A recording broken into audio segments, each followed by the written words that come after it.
Jay here for Stretford, Paddock. This is the Paper Talk. As you can see, I'm outside Old Trafford as usual, and it's a bit overcast, but it's not too cloudy.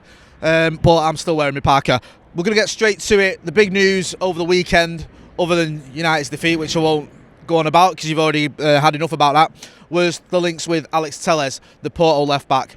Now, it seems to be gathering a little bit of momentum now. We know that the club apparently have spoken to his agent and that the player is itching for a move here to Old Trafford. It's just a case of whether United can pay the money. Lots of reports over the weekend, lots of reports this morning that the deal is imminent, that it looks like it could happen within the next few days. There was a report by, I think it was Jose David Lopez coming out of Spain, that said there will be an offer of around 23 million euros for Alex Telles this week from Manchester United. FC Porto wants to sell as his contract expires at the end of the season.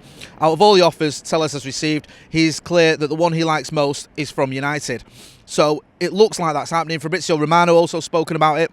He said United were in contact with Alex Telles, his agents, on Saturday night, and the player will push to leave FC Porto in the next few days. United are monitoring Telles and are considering a bid. So there's lots of words like considering, imminent, expected. It looks like Manchester United are going to go in for Telles. We can expect that any sort of day. As I said earlier, Telles himself has been speaking. He spoke to Sport TV. He said, I'm a guy who focuses a lot on work. People believe what they want, say what they want in the newspapers, but the most important thing is to be focused on my work. You know that, and so do my teammates. Whatever happens, I'm focused on the club. I'm here, I'm playing. So he's been speaking out. He's done the usual thing of when players are linked with clubs and it looks like the move's going to happen, they sort of make a statement that pretty much means nothing. We had it here for quite a while when we had Ronaldo. Remember, he used to say things like, who knows what the future holds? Only God knows. He'll never come out and say, I'm leaving or I'm definitely staying. It was always that sort of in-between comments, and that seems to be what Telles is saying. He's making the statements similar to what we've heard from Jadon Sancho. You always talk about, players always say they're happy at the club, but more often than not, they don't let concrete evidence that they're going to definitely stay, and it looks like Telles is doing that sort of thing. So there's not too much to look into that. We know the reports are there that he's going to leave. We know that United are interested in. We know that United are in the market for a left back as well. It didn't look earlier on in the summer, I should say, that United were in the market for left back, but it began to gather momentum.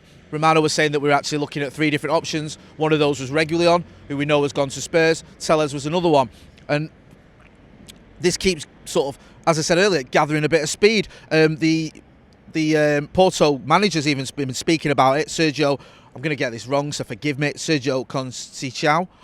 He says, the market is not about me. I'm not a manager, I'm a coach. All right, sorry, he's not the manager, he's a coach. I have to train the players I have. Obviously, I would like to count on everyone, and if someone else came in, I would not be upset at all. So he's been speaking about it. Telles has been speaking about it. And funnily enough, Manchester United's current left-back, Luke Shaw, has been speaking about transfers as well. He spoke after the game here against Crystal Palace on Saturday. He said, we are a very good group, but personally, I think we need more players to strengthen the squad. It can give us a boost. When you look around at how other teams are strengthening their teams, then we must also do it to keep up with the others. So people were a little bit surprised about Luke Shaw coming out with that and saying, basically we need to add to the squad, especially when we've been linked with a left-back who could come in and feasibly take Luke Shaw's place. But I kind of get it. I mean, people say, well, why are the players coming out? Some people are saying, Ollie won't like that. Other people are claiming that Ollie may have had a word with him and said, you know what, feel free to say something about strengthening the squad. We don't know, but the fact of the matter is we saw it from the result on Saturday. We've seen it this summer. Other teams have gone out and strengthened. Whatever you think about Luke Shaw, he's absolutely right. We've seen teams strengthening. We haven't strengthened that much. I think Donny van de Beek coming in is strengthening, but it's not enough. When you look at the money that Chelsea have spent, you look at the money that Liverpool have spent even, they bought in Jota, they also bought in Thiago, who made his debut, of course, over the weekend. So they're spending money. Chelsea spending money. City is spending money. Spurs, who I'm going to get to in a minute, are spending money. Arsenal spent money. Manchester United, meanwhile, have spent a little bit, but not nearly enough to start challenging at the top, which is where we should be. We're in the Champions League. We finished 3rd last season. We want to kick on for that. We want to challenge for trophies. Get ourselves involved in a title challenge conversation, and it ain't going to happen with the signings we've made. No disrespect to this squad, but you can see on Saturday, and we saw it towards the end of last season as well, how we need some more depth, we need some more strength. Now, Alex Telles, incidentally, who we have been linked with and have been talking about, had a great game over the weekend, scoring 2 goals and an assist in a 3-1 win over Braga. So it's obviously he's a big talent. Also on that front as well, Mohamed Bouhafsi, who is a Tier 1 journalist, like Romano, he's in that sort of Romano-Falk bracket of the journalists you can rely on. He said Alex Telles has agreed a 5-year contract with Manchester United.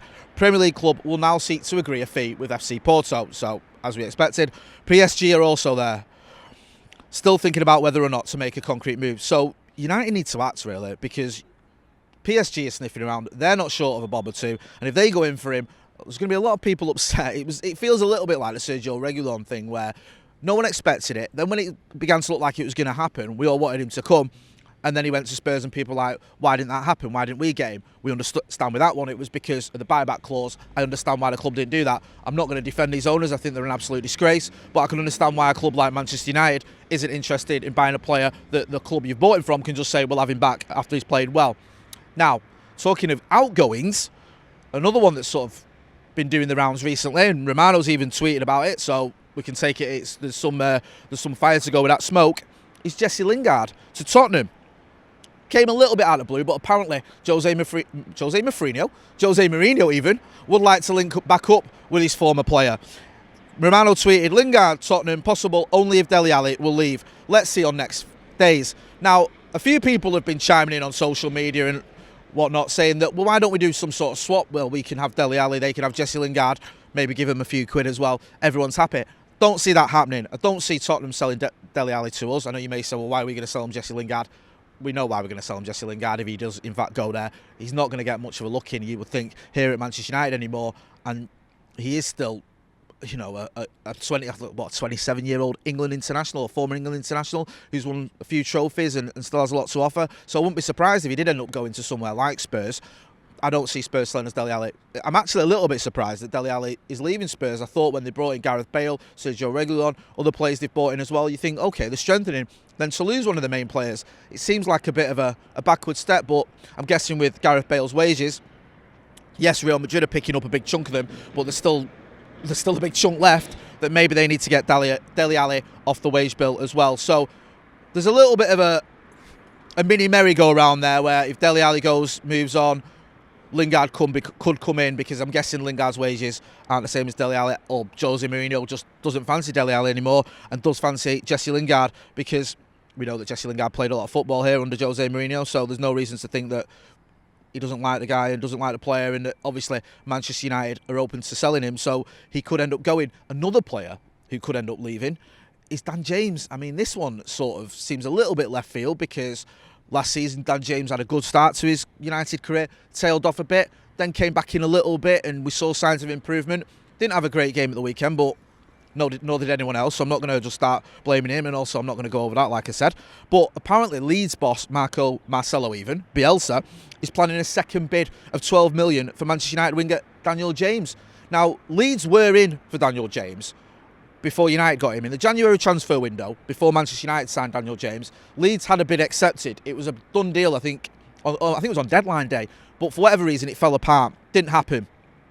And then United came in the summer and got him. Now everyone talks about Dan James being this wonderful bargain that we got from Swansea for you know, what is a relative pittance in today's market. But let's not forget, Leeds I think had a £4.5 million bid accepted, and then Manchester United came in with what was more or less 3 times that. So whilst 12 or 15 million I think in total, with 18 million in add-ons, is a decent deal in this current climate, it doesn't mean, you know, it's not the bargain that some made out to it to be. So Leeds coming back in for him.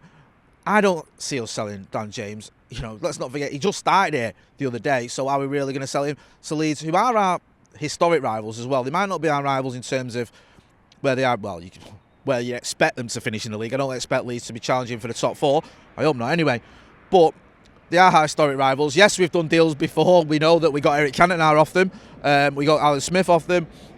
We got Rio Ferdinand off them. But us selling a player that you'd expect to have a future at Old Trafford seems like an unlikely one to me. Stranger things have happened. It's one to keep your eye on, but you know, I'll file that under doubtful with a pinch of salt. Just finally as well, there was some reports over the weekend that this came from Kevin Hatchard, who's a journalist over in Germany or covers German football, and he was saying that he'd been told that there was no prospect of Borussia Dortmund lowering their Jadon Sancho asking price, and he said that there was even a chance that they could increase it as it wears on, which would be an absolute disaster. That, you know, we know that the asking fee from Borussia Dortmund for Jadon Sancho is 120 million euros. I think it's around 108 million pounds. Manchester United want to pay it in instalments. I know you've all heard this before, but I'll repeat anyway because it's where we're up to. We've not moved anywhere. United want to pay it in instalments. Reportedly 90 million up front with 18 million a little bit later as incentives. Dortmund are having none of it.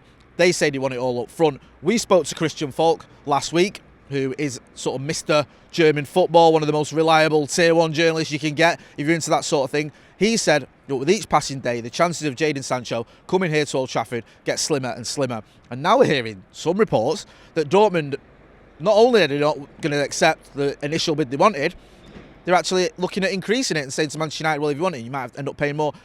I don't think that'd happen. I don't know what's going to happen with that, but it seems a little bit unlikely. But the chances are slim. A lot of the journalists we've been speaking to over in Germany, we spoke to Florian Plettenberg, who covers Bayern Munich. We spoke to Patrick Berger. People hate when I say this, but I'm going to say it anyway. Not the former Liverpool player, but the journalist for Sport 1, who covers Dortmund. We spoke to Christian Falk. They're all sort of saying a similar thing. It's looking less and less likely that Jadon Sancho is going to end up here at Old Trafford. Now, some people are saying, well, after the result on Saturday, that could be the catalyst to make that deal happen. We saw it a little bit earlier this year with the Burnley defeat. That seemed to push the club to sign Bruno Fernandes. The 2-0 defeat here at Old Trafford against Burnley. And next thing you know, we're signing Bruno Fernandes. Some people saying, well, this might happen now. Everyone's angry. Are the board going to react? Are they going to get Jadon Sancho? We'll have to wait and see. I'm very sceptical that deal is going to happen. I'd love to be wrong. I hope we get him. Great talent. We know we need him, especially after what we've seen so far this season. But we'll have to wait and see. One deal that does look imminent, and I'll use that word lightly, but it looks like it's true, is Alex Telles, the FC Porto left-back. Could be heading here to Old Trafford in the next few days, possibly, as part of around an 18 million, 20 million pound deal. We'll have to wait and see what happens with that one, but it looks like that could be the next signing on the horizon. Hopefully, the start of a few more before the transfer window closes. This has been Jay for the Paper Talk. As you expect, we've got all the previews coming up for the mouth-watering clash against Luton in the Carabao Cup. We'll also have podcasts. We'll have me and Housen on the brew later on. We'll have the watch-along for the Luton game as well. We'll have all the stuff you can come to expect from Stretford Paddock. So don't forget to hit like, share and subscribe. Thanks for watching.